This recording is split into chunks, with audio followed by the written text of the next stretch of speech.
मेरा नाम कुणाल है। मैं गरीब फैमिली से बिलोंग करता था। मैं नहीं जानता था कि मेरी आने वाली ज़िंदगी मेरे लिए इतनी बड़ी परेशानियां लेकर आ जाएगी। पहले ही मैं गरीबी से लड़ रहा था। जैसे जैसे वक्त गुजरता गया मेरी ज़िंदगी में परेशानियां बढ़ती चली गईं। मेरे सर पर 5 बहनों का साथ था। मैं अपनी सारी बहनों में सबसे छोटा था। मेरी उम्र 23 साल थी, जबकि मेरी सबसे बड़ी बहनों की उम्र काफ़ी हो चुकी थी और उनकी शादियां नहीं हो पा रही थी। इस दुनिया में शायद गरीबों की लड़कियों से कोई शादी नहीं करना चाहता। पिता इस दुनिया में थे नहीं, सिर्फ एक बूढ़ी माँ थी जो बीमार रहती थी। मेरी माँ किसी बीमारी की वजह से बीमार नहीं हुई थी, बल्कि अपनी बेटियों की शादी की फिक्र में बीमार हो गई थी। उन्हें हमेशा यही फिक्र रहती थी कि उनकी बेटियों की शादी कैसे होगी। मेरी सबसे बड़ी बहन की शादी की उम्र तो वैसे भी निकल चुकी थी। उनके लिए तो अब बच्चों वाले या फिर उम्रदार मर्दों के रिश्ते आते थे। मेरी बहन हरगिज इस तरह के मर्दों से शादी नहीं करना चाहती थी। मेरी बहनों ने बड़ी ही परेशानी के दिन देखे थे। मेरी बहनें बहुत अच्छी थीं। भले ही मेरी बहनें पढ़ी लिखी नहीं थी, लेकिन उनका दिमाग बहुत तेज था। हम लोग गरीब भले ही थे, मगर हमारी गांव में बहुत इज्जत थी। गांव के लोग मुझे मेरे पिता के नाम से जानते थे, क्योंकि मेरे पिता गांव के लोगों की भलाई के लिए हमेशा लड़ जाते थे। लेकिन जब से उनका देहांत हुआ था, हमारे घर में एक अजीब सा माहौल छा गया था। जब तक पिताजी जिंदा थे तो हमारी परवरिश करते रहे, हमें कभी किसी चीज़ की परेशानी नहीं होने दी। लेकिन जब से वो मरे थे, घर का पूरा बोझ मेरे कंधों पर आ गया था। लोग कहते थे कि पिता के बाद तुम्हें ही अपनी माँ और बहनों का ख्याल रखना है, लेकिन गरीब इंसान के लिए ये सब कुछ सुनना बहुत आसान और करना उतना ही मुश्किल होता है। मैं पढ़ा लिखा तो नहीं था, बस थोड़ा बहुत कामकाज करना जानता था। मेरे पिता ने कम उम्र में ही मुझे गाड़ियों की वर्कशॉप पर डाल दिया था, जहाँ पर मैं काम सीखा करता था। बस यही काम था जो मुझसे आता था और मैं अभी भी वर्कशॉप पर नौकरी कर रहा था। मुझे वहाँ पर 1 महीने की सैलरी मिलती। जब उन पैसों को मैं घर लेकर जाता तो पता ही नहीं चलता था कि मैं क्या कमा कर लेकर आया हूँ, क्योंकि कुछ पैसों से माँ की दवाई आ जाती थी, कुछ से लाइट का बिल चला जाता था और कुछ पैसों से घर में राशन आ जाता था। हम में से कोई भी अपने शौक पूरे नहीं कर पाता था। बस इतना था कि 2 वक्त की रोटी सुकून से मिल रही थी। जिंदगी इसी तरह से गुजर रही थी। माँ हमेशा फिक्रमंद रहती थी कि बहनों की शादियाँ कैसे होंगी। मैं अपनी बहनों के लिए रिश्ते तलाश कर करके थक गया था, क्योंकि कुछ लोगों को मेरी बहनें पसंद नहीं आती थी, क्योंकि मेरी बहनें मामूली सी शक्ल की थीं, और कुछ ऐसे लड़कों के रिश्ते मेरी बहनों के लिए आते थे जिनको मेरी बहनें पसंद नहीं कर पाती थी। और गांव के लोग ये कहकर मुझे ताने दिया करते थे कि अपनी बहनों की उम्र निकाले दे रहे हो, आखिर कब तक करोगे शादी उनकी। अब मैं उनको क्या बताता कि मैं तो अपनी बहनों की शादी जल्दी ही कर दूं, अगर उनके लिए कोई अच्छा रिश्ता मिल जाए। जैसे तैसे मेरी छोटी बहन का रिश्ता लग गया था, जो कि तीसरे नंबर वाली थी। मेरी वो बहन थोड़ी खूबसूरत थी, इसलिए उसका रिश्ता लग गया था। मगर मेरी बड़ी 2 बहनों का दिल मायूस हो गया था, क्योंकि वो दोनों उससे बड़ी थीं। मैंने अपनी छोटी बहन की शादी ज़्यादा धूमधाम से तो नहीं की थी, मगर सिंपल तरीके से कर दी थी। इस सब में भी मुझ पर मेरे वर्कशॉप के मालिक के 20,000 का कर्जा हो गया था। मैं इतना तो कमाता नहीं था जो मेरे पास कुछ जुड़ा हुआ होता, और मैं अपनी बहनों की शादी कर देता। कर्जा पानी लेकर ही उनकी शादी की जा सकती थी। फिलहाल एक बहन तो जैसे तैसे अपनी ससुराल की हो गई थी। 6 महीने गुजर गए थे। वर्कशॉप के मालिक ने मुझसे अपने पैसे मांगने शुरू कर दिए थे। मैं बहुत परेशान हो गया था कि मैं उन्हें पैसे कहाँ से ला कर दूं। पैसे लेते समय ये बात तय हुई थी कि मैं अपने महीने की सैलरी में से उनको थोड़े थोड़े पैसे कटवा दिया करूंगा। लेकिन इन दिनों घर के हालात इतने तंग चल रहे थे कि मैं मालिक से कह दिया करता था कि मैं आपको पैसे बाद में दे दूंगा। बात करते करते काफ़ी महीने गुजर गए तो मालिक मुझसे तंग आ गए और उन्होंने एक साथ सारे पैसों के लिए मुझसे कह दिया। मेरी कुछ समझ नहीं आ रहा था कि मैं क्या करूं। हर रोज़ मालिक मुझे अपनी वर्कशॉप पर बहुत जलील करता था। मैंने अपनी मम्मी से कहा कि मम्मी, मैं अपनी 2-3 महीने तक पूरी सैलरी मालिक को ही दे दिया करूंगा, घर में आपको कोई पैसा नहीं दे पाऊंगा। मालिक मुझे सब लोगों के सामने बहुत जलील करता है, आखिर मैं उसे पैसे कहाँ से ला कर दूं। एक यही रास्ता है मेरे पास और इसके अलावा मैं कुछ नहीं कर सकता। मेरी बात सुनकर मम्मी कहने लगी कि बेटा, अगर तुम ऐसा करोगे तो हम लोग खाएंगे कहाँ से, और तुम जानते हो कि तुम्हारी जवान बहनों का साथ है। अगर इस बीच उनका कोई रिश्ता आ गया तो फिर हम मेहमानों की देखभाल कैसे करेंगे, कैसे होगा सब कुछ। 2-3 महीने में तो हम लोग भूखे पेट मर जाएंगे। मेरी मम्मी की बात भी एक तरह से बिल्कुल सही थी, लेकिन अब मैं क्या कर सकता था। मेरी कुछ समझ नहीं आ रहा था। अभी मैं इस परेशानी से लड़ रहा था कि मेरी सबसे छोटी वाली बहन रात के अंधेरे में घर से कहीं भाग गई। हमने उसको बहुत तलाश किया मगर वो कहीं नहीं मिली। फिर मेरी एक बहन ने बताया कि वो किसी लड़के के साथ भाग गई है। उसकी बात सुनकर तो जैसे मेरे पैरों तले से ज़मीन निकल गई थी। मैं अपनी बहनों पर बहुत विश्वास करता था। मैंने अपनी बहन से कहा कि तुम ये कैसी बातें कर रही हो, हमारी छोटी घर से नहीं भाग सकती। मेरी बहन कहने लगी, भैया वो घर से भाग चुकी है। दरअसल वो एक लड़के से बात करती थी। उस लड़के ने उसे चोरी चुपके मोबाइल दिया हुआ था। उस लड़के के घर वाले उसकी शादी कहीं और करवा रहे थे। छोटी अभी आपसे अपनी शादी की बात नहीं कर सकती थी क्योंकि आप पहले ही काफी परेशान हो। यही वजह है कि वो उसके साथ भाग गई और अब तक तो उसने उससे शादी भी कर ली होगी। मुझे अपनी बहन पर गुस्सा आया और मैंने उसके मुंह पर एक जोरदार थप्पड़ मार दिया। मैंने कहा, ये बात तुम मुझे अब बता रही हो? ये बात अगर तुम मुझे पहले बता देती तो शायद हम इस चीज का कोई हल निकाल लेते। मेरी बहन रोने लगी थी। बहनें बहनों का जब साथ देती हैं तो वो ये बात भूल जाती हैं कि वो अपने बाप भाई की इज्जत के लिए कितनी मुश्किल खड़ी कर देती हैं। मैं ऐसा तो नहीं होने देता कि अपनी बहन की मोहब्बत उससे दूर कर देता। मैं खुद उस लड़के के घर वालों से बात करता, लेकिन मेरी बहन मुझे कुछ बताती तो सही। वो घर से भागकर हमारी इज्जत खराब कर गई थी। हम किसी को मुंह दिखाने लायक नहीं रहे थे। सारे गांव में मेरी थू-थू हो रही थी। एक तो मैं पहले से ही बहुत परेशान था और अब मेरी बहन ने मेरे मुंह पर ये कालिक भी मल दी थी। मेरी कुछ समझ नहीं आ रहा था कि मैं क्या करूं।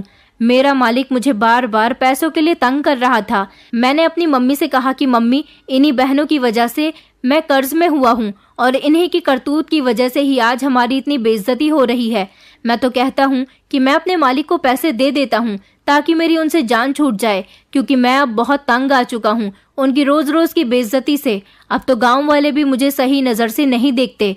जिस दिन से छोटी हमारी इज्जत खराब करके भागी है, उस दिन से मेरे दिन और रात बड़ी मुश्किल से गुजर रहे थे।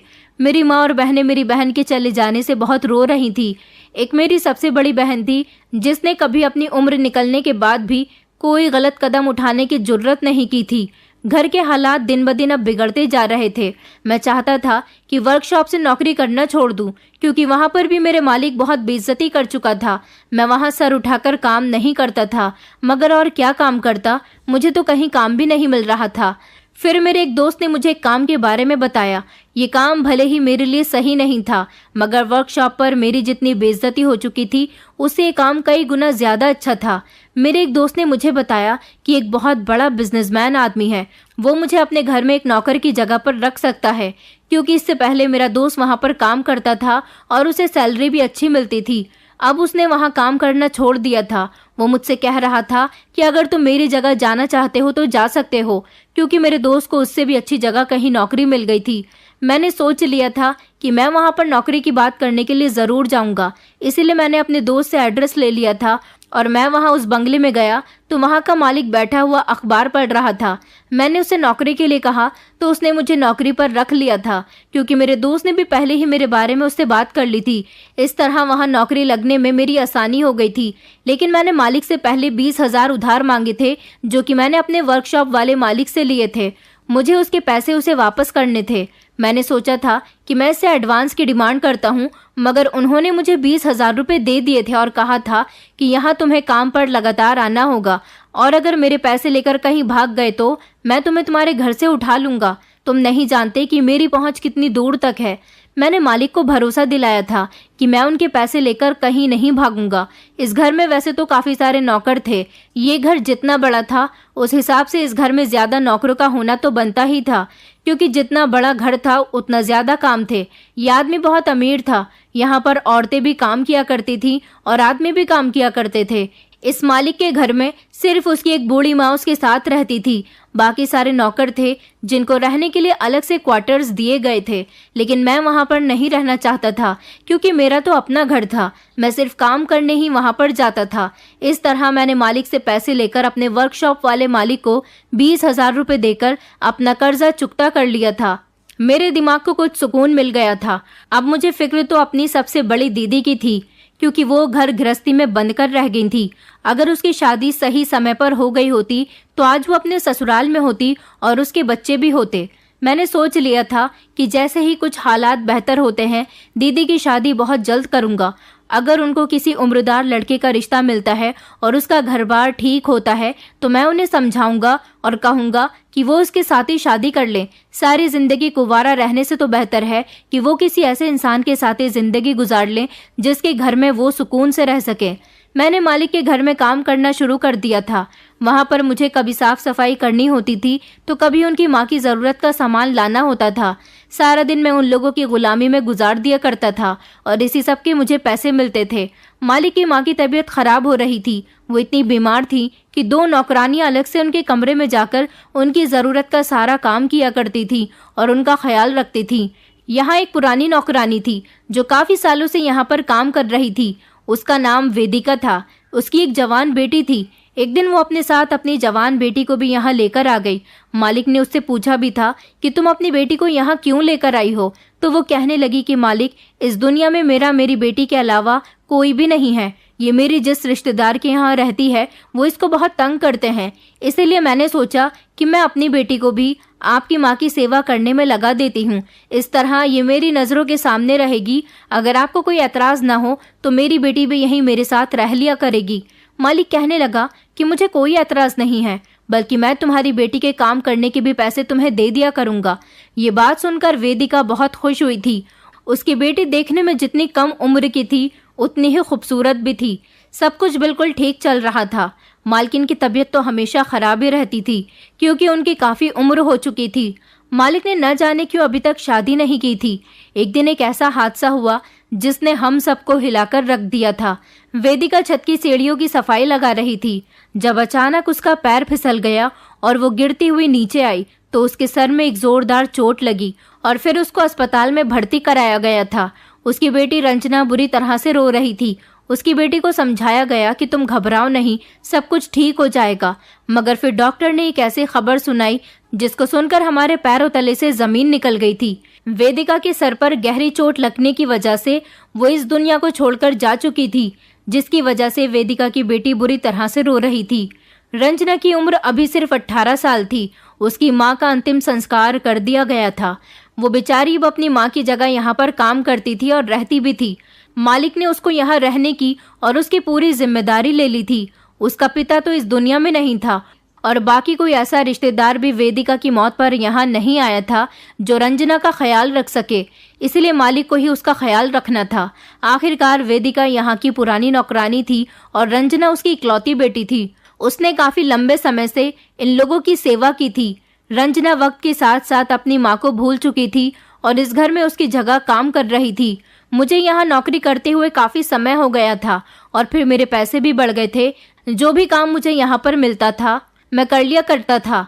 जिंदगी सुकून से गुजर रही थी। एक दिन मेरी सबसे बड़ी दीदी का रिश्ता आया। वो आदमी मेरी दीदी से उम्र में बहुत बड़ा था, लेकिन उसका अपना घर था। छोटी सी एक किराने की दुकान थी। मामूली सा कमा लिया करता था।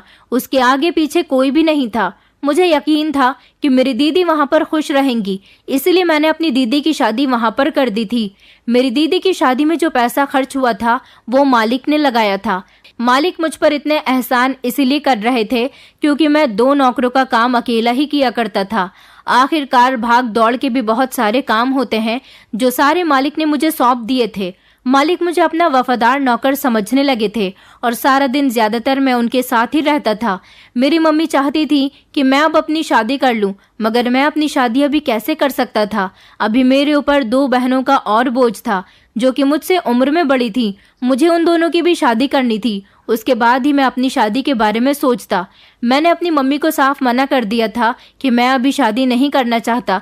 जिस तरह से बाकी बहनों की शादी हो गई है, इस तरह से इन दोनों की भी शादी कर दूंगा तो ये दोनों अपने अपने घरों की हो जाएंगी। उसके बाद ही मैं सुकून से अपनी शादी करूंगा। मेरी मम्मी कहने लगी कि बेटा, तुम कितनी मेहनत करते हो, थोड़ा अपना भी ध्यान रखा करो।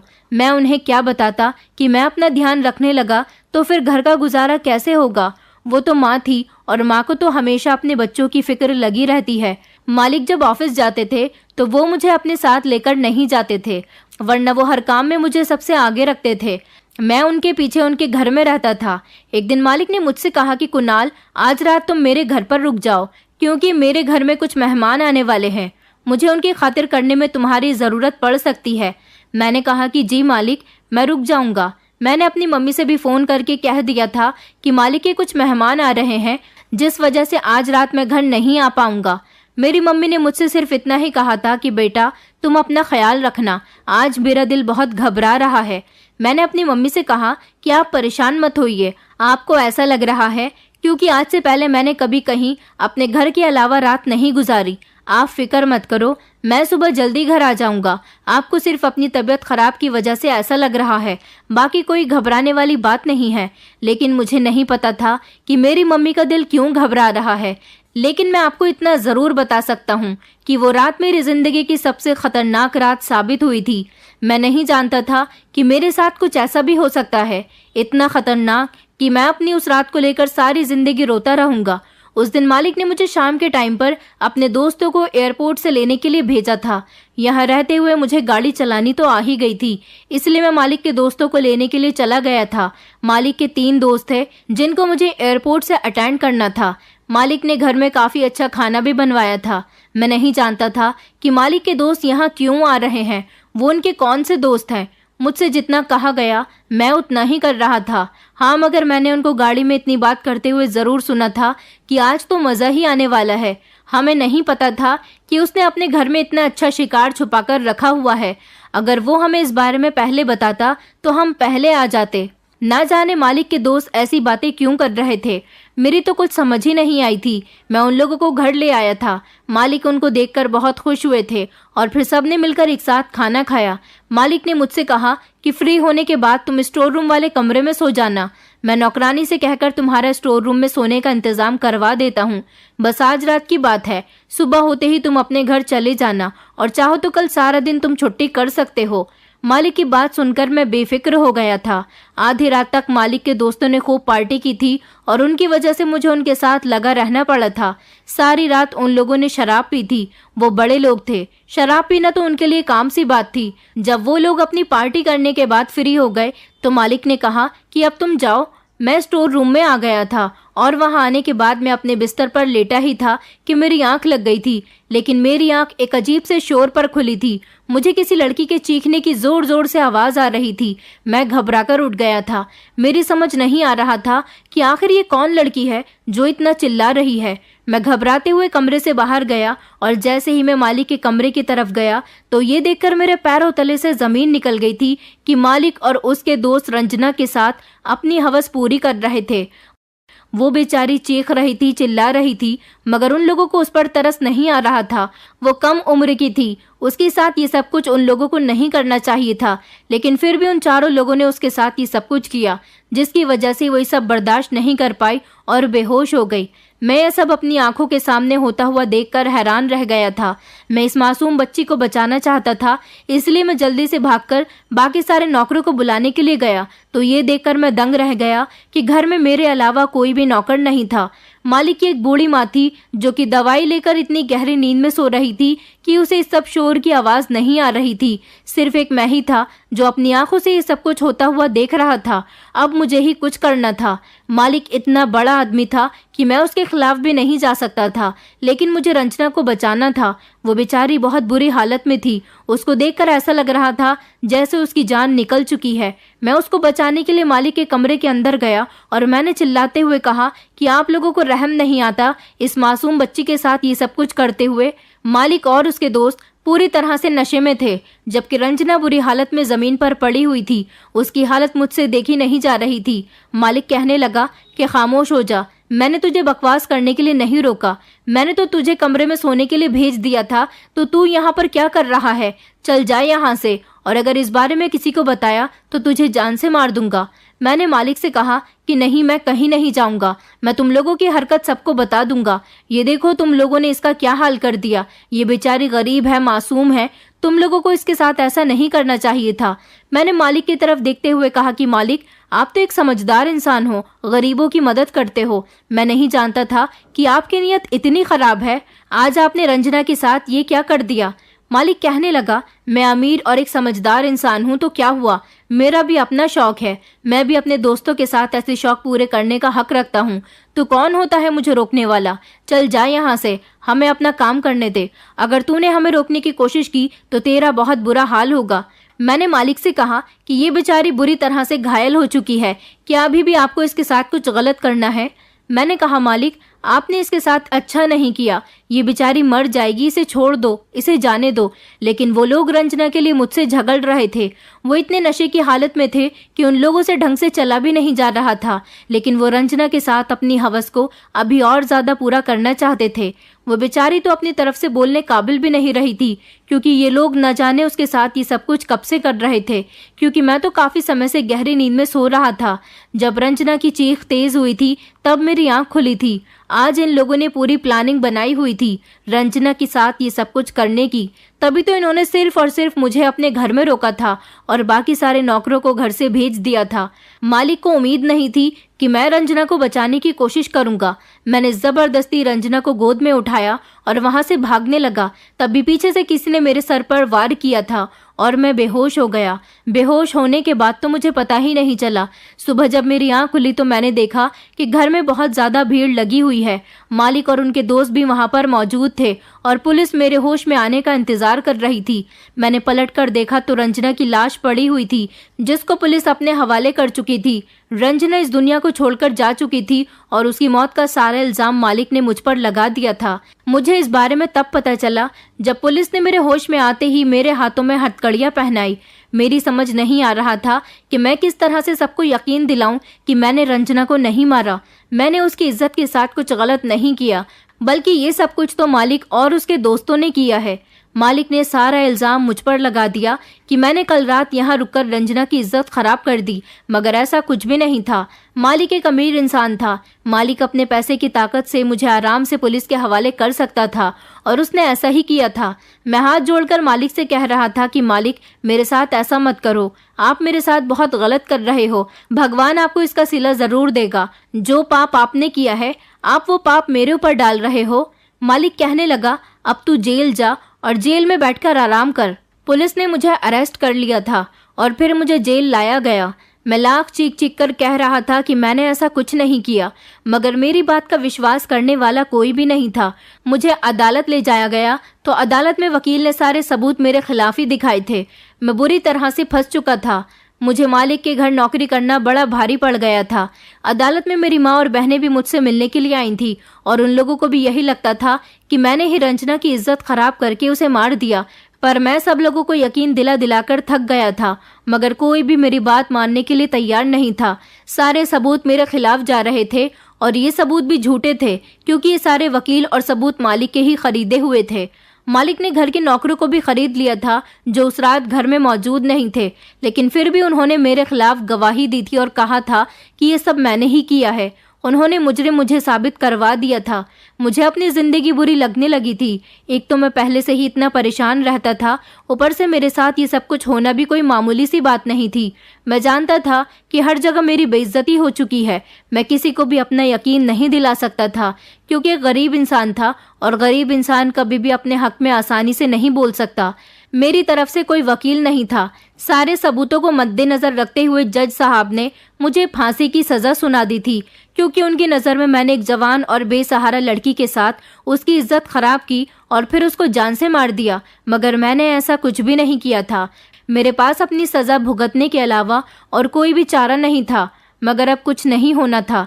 मेरी मौत का वक्त तय हो गया था, क्योंकि महीने की पहली तारीख को मुझे फांसी होनी थी और पहली तारीख आने में सिर्फ 2 दिन रह गए थे। मैं जेल में बैठा हुआ अपनी किस्मत को रो रहा था कि क्या किसी इंसान की किस्मत इतनी भी बुरी हो सकती है। मालिक ने अपने पैसे की ताकत दिखाकर एक बेगुनाह को गुनाहगार साबित कर दिया था, और जो गुनाहगार इंसान था वो सर उठाकर चल रहा था। सच कहते हैं कि गरीबों का कोई नहीं होता। मुझे रंजना की मौत का बहुत ज्यादा अफसोस था। मालिक ने उसको ये समझकर इस्तेमाल किया था कि उसका इस दुनिया में आगे पीछे कोई भी नहीं है। उन्होंने खुद तो उसके साथ ऐसा किया ही था, साथ ही साथ अपने दोस्तों के आगे भी उसे नोचने के लिए छोड़ दिया था। बेचारी दोनों माँ बेटी इस दुनिया से चली गई थी। मैं चाहकर भी रंजना को नहीं बचा पाया था, बल्कि और ज्यादा मुश्किल में पड़ गया था। मैं सारी रात भगवान से प्रार्थना करता रहा और सोचता रहा कि क्या मेरी सच्चाई किसी को नजर नहीं आती। फिर 2 दिन बाद सुबह के समय जब मुझे फांसी के लिए ले जाया गया तो मुझसे मेरी आखिरी इच्छा पूछी गई थी। मैंने जज साहब से रिक्वेस्ट की थी कि मेरी आखिरी इच्छा ये है कि रंजना की डेड बॉडी का पोस्टमार्टम जिन लोगों ने किया है आप दोबारा से उनसे पूछताछ करें, क्योंकि मैंने उस लड़की के साथ कुछ भी नहीं किया, बल्कि मेरे मालिक ने अपने दोस्तों के साथ मिलकर उसके साथ ये सब कुछ किया। उसकी पोस्टमार्टम रिपोर्ट आपको ये साबित कर देगी कि किसी एक इंसान ने उसके साथ गलत नहीं किया, बल्कि 4 लोगों ने उसके साथ गलत किया है। जज साहब कहने लगे कि हर मुजरिम मरने से पहले अपनी सफाई देता है, लेकिन तुम्हारी ये आखिरी इच्छा है तो हम ये काम कर सकते हैं, मगर तुम शायद ये नहीं जानते कि पोस्टमार्टम रिपोर्ट तुम्हारे खिलाफ जा रही है। मैंने कहा कि जज साहब, आपको पोस्टमार्टम रिपोर्ट गलत दिखाई गई है, वो झूठी है। मेरा मालिक एक अमीर इंसान है, वो अपने पैसे से किसी को भी खरीद सकता है। उसने अपने पैसे की ताकत से पूरे सिस्टम को खरीद लिया। आप जरा एक नज़र मेरी तरफ से सोच कर देखिए, मैं गरीब इंसान हूँ। अगर मुझे रंजना के साथ कुछ गलत करना होता तो मैं अपने मालिक के घर में क्यों करता? उसे बहला फुसलाकर भी तो कहीं ले जा सकता था। जज साहब कहने लगे क्योंकि वो वहीं पर रहती थी। मैंने कहा, ये बात आप ठीक कह रहे हैं कि वो वहाँ पर रहती थी, लेकिन उस रात मालिक के दोस्त वहाँ पर आए हुए थे। मैं खुद उनको लेकर आया था। उन्होंने ये सब कुछ किया है। मैं चाहता हूँ कि मेरा केस दोबारा से रीओपन किया जाए और उसकी सारी इन्वेस्टिगेशन आप अपनी आंखों के सामने करें। अगर आप एक ईमानदार इंसान हैं तो आप मेरा केस रीओपन कर सकते हैं, और अगर आप भी मेरे मालिक के पैसों से बिकने वाले ही एक इंसान हैं तो मैं चाहता हूँ कि आप मुझे अभी और इसी वक्त फांसी दे दें। मेरी बात सुनकर जज साहब पहले तो काफ़ी देर तक खामोश रहे और फिर कहने लगे कि अच्छा ठीक है, मैं तुम्हारा केस दोबारा से रीओपन करवाता हूँ और उसकी सारी इन्वेस्टिगेशन मैं अपनी आंखों के सामने करूँगा, मगर याद रखो कि अगर फिर से सारे सबूत तुम्हारे खिलाफ गए तो तुम्हारी फांसी रद्द नहीं होगी, बल्कि जल्द से जल्द ही दे दी जाएगी। मैंने खुशी खुशी जज साहब की बात मान ली थी। मेरी फांसी की सज़ा पोस्टपोन कर दी गई थी जब तक कि मेरी आखिरी इच्छा पूरी नहीं हो जाती। मेरी आखिरी इच्छा यही थी कि मेरे केस पर दोबारा से काम किया जाए, उसकी इन्वेस्टिगेशन की जाए। जज साहब ने अपने तरीके से इस केस की इन्वेस्टिगेशन पुलिस वालों के हवाले कर दी और फिर जो हकीकत दुनिया के सामने खुलकर आई उसने दुनिया वालों के होश उड़ा दिए थे, क्योंकि मैंने जो कहा था वो सब कुछ सही था। रंजना के गुनहगार मेरे मालिक और उसके दोस्त थे। उन्होंने ही ये सब कुछ उसके साथ नशे की हालत में किया था और अपने पाप को छुपाने के लिए उन्होंने पैसे देकर सारे ही लोगों को मुंह बंद करवा दिया था। वो नौकर जो मेरे खिलाफ पहले ही अदालत में गवाही दे चुके थे, अब वो मेरे मालिक के खिलाफ गवाही देने पर तैयार हो गए थे, क्योंकि उन लोगों पर भी सख्ती की गई थी। इस केस में जो भी शामिल था उसको सच बोलने के लिए कहा गया था, और यही वजह थी कि सारी सच्चाई खुलकर सबके सामने आ गई थी, क्योंकि अब पूरे केस पर इन्वेस्टिगेशन ईमानदारी के साथ की गई थी। मीडिया में भी ये बात फैल गई थी कि एक गुनहगार को सजा होने वाली थी, लेकिन वो बच गया। मेरी माँ और बहनें भी मुझसे मिलने के लिए आई थी। सारे लोगों ने मिलकर मुझे सपोर्ट किया था और लोगों का कहना था कि आरोपी इंसान को अरेस्ट किया जाए और बेगुनाह को बेइज्जत रिहा कर दिया जाए। मेरा मालिक और उसके दोस्त बुरी तरह से घबरा गए थे। उन लोगों ने अपने पैसे की ताकत का एड़ी चोटी से जोर लगा दिया, मगर उन लोगों को किसी तरह का कोई फायदा नहीं पहुंचा था, क्योंकि मेरे केस का फैसला जिस जज ने किया था वो एक ईमानदार इंसान था और मेरी आखिरी इच्छा सुनकर उसने केस पर पूरा फोकस किया था और मुझे मरने से बचा लिया था। सच्चाई कभी छुपी नहीं रहती, कभी न कभी खुलकर आ ही जाती है। जो लोग मुझे बुरा भला कह रहे थे वो लोग अपनी ही नज़र में गिर चुके थे। रंजना के असल आरोपियों को सजा मिल गई थी। रंजना के साथ जो कुछ भी हुआ था वो सब कुछ मैंने एक गवाह के तौर पर उन लोगों को बता दिया था और ये भी बताया था कि जब मैं रंजना को बचाना चाहता था तो इन लोगों ने मुझ पर वार किया और अपने सारे इल्ज़ाम मुझ पर लगा दिए। जज साहब इस बात पर बहुत शर्मिंदा थे कि वो एक गलत फैसला करने जा रहे थे। एक बेगुनाह इंसान को सज़ा दिलवाने जा रहे थे, एक ऐसी सज़ा जिससे मैं अपनी ज़िंदगी की बाजी हार सकता था, एक ऐसे जुर्म की वजह से जो मैंने किया ही नहीं था। सिर्फ मुझ पर इल्ज़ाम लगाया गया था और इल्ज़ाम की बेस पर मुझे पूरे 15 दिन जेल में रखा गया। मुझे मारा तोड़ा भी गया था। पुलिस वालों ने जेल में रखकर मेरे साथ बहुत बुरा सलूक किया था। वो चाहते थे कि मैं किसी भी हाल में अपना गुनाह कबूल कर लूं, लेकिन मैं ऐसा नहीं कर सकता था। मैं गरीब भले ही था, मगर एक ईमानदार इंसान था। जो जुर्म मैंने किया ही नहीं था वो मैं एक्सेप्ट कैसे कर सकता था? भले से ही मैं फांसी की सज़ा पाने के लिए तैयार था, मगर मैं अपने जुर्म को कभी नहीं मानता। मुझे खुशी हुई कि जज साहब ने मेरी आखिरी इच्छा पूरी की और असली आरोपी सारी दुनिया के सामने आ गए। मुझे रिहा कर दिया गया था। उन सबको सज़ा हो गई थी। मैंने दुनिया के सामने अपना यही रोना रोया था कि मैं गरीब इंसान हूँ। मैं इस आदमी के यहाँ नौकरी करता था। इसने मेरे ऊपर झूठा इल्ज़ाम लगाया। अब अगर मुझे कहीं नौकरी नहीं मिलती है तो मैं कहाँ काम करूँगा। मेरी 2 जवान बहनें हैं जिनकी शादियाँ भी मुझे अभी करनी है। एक बूढ़ी और बीमार माँ है जिनका मैं इकलौता सहारा हूँ। मैंने जैसे तैसे तो इस आदमी के यहाँ नौकरी ढूंढी थी। मेरे हाथ में कोई हुनर नहीं है। आखिर मैं कहाँ जाऊँ और क्या काम करूँ। पुलिस वाले मेरे साथ जबकि जेल में बहुत बुरा सलूक कर चुके थे और मेरी किसी भी बात की कोई सुनवाई नहीं हुई थी। इस वजह से पूरा पुलिस प्रशासन शर्मिंदा था और मुझे सरकारी मदद दी गई थी। मुझे सरकार की तरफ से कारोबार करने के लिए 10 लाख रुपए मिले थे। इस सब के लिए मैंने बहुत मेहनत की थी। आखिरकार मेरी बेइज्जती करवाने में भी तो एक पुलिस प्रशासन के कुछ ऐसे लोगों का हाथ था जो मेरे मालिक के हाथों बिक गए थे, जिन्होंने रिश्वत ली थी। अगर मैं भी अमीर इंसान होता तो मैं भी अपना केस बराबरी से लड़ सकता था, मगर मैं तो एक गरीब इंसान था। मेरे पास खाने के लिए नहीं था और इतना बड़ा आरोप मुझ पर लगा तो मैं खामोशी से जेल चला गया। अगर मैंने किसी से कुछ कहा भी तो किसी ने मेरी सुनवाई नहीं की। सच्चाई खुलकर जब सबके सामने आई तो सभी लोग शर्मिंदा हुए थे और फिर मेरे साथ अच्छा सुलूक हुआ था। रिश्वत लेने में जो भी लोग मेरे इस केस में मिले हुए थे उन सभी को भी सजा दी गई थी। मैं आप लोगों से रिक्वेस्ट करना चाहता हूँ कि हमें ऐसे लोगों की ज़रूरत नहीं है जो रिश्वतखोर होकर लोगों की मदद करने का सिर्फ दिखावा करते हैं। हमें रिश्वतखोरों के खिलाफ आवाज़ उठानी चाहिए। आज मैं गरीब इंसान इस हादसे का शिकार हुआ हूँ, कल आप में से भी कोई हो सकता है। इसीलिए कहता हूँ कि रिश्वतखोरों को रिश्वत देने से बेहतर है कि उनके खिलाफ आवाज़ उठाई जाए। मैं भगवान का लाख लाख शुक्रिया अदा करता हूँ कि मैं इज्जत के साथ अपने घर आ गया और आज मैं सर उठाकर जीता हूँ। मैंने अपना अलग कारोबार भी कर लिया, अपनी दोनों बहनों की शादी भी कर दी है और अब मेरी मम्मी मेरे लिए रिश्ता तलाश कर रही हैं। जो लोग मेरी बेइज्जती किया करते थे आज वो लोग मुझसे इज्जत के साथ मिलते हैं। मेरी जिंदगी बदल गई है। मुश्किल से ही सही मगर जिंदगी आसान होने में बहुत समय लगा।